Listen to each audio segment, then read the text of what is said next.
कसैले भन्नुहुन्छ बुढो भएर पनि केको भिडियो बनाउन परेको होला भनेर।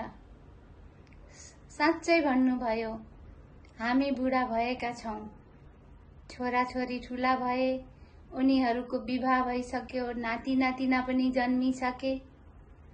हामीहरूले कसैको श्रीमानलाई हासिल गर्नको लागि भिडियो बनाएको होइन, नराम्रो व्यवहार बोली वचन पस्किनको लागि पनि होइन।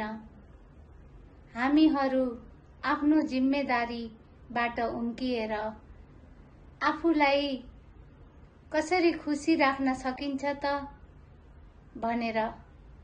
खुसी त हामीलाई घरमा पनि मिलिरहेको छ, पाइरहेका छौं।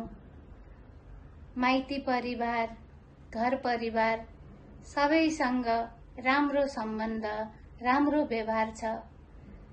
टिकटक, फेसबुक मार्फत हजुरहरू नयाँ नयाँ सँगी साथीहरूसँग कुराकानी गर्न आफूले पस्किएका भिडियोहरूलाई हजुरहरूले मिठो कमेन्ट गरिदिनुहुन्छ। त्यो पनि धेरै आनन्द लाग्छ हामीहरूलाई। नमस्कार।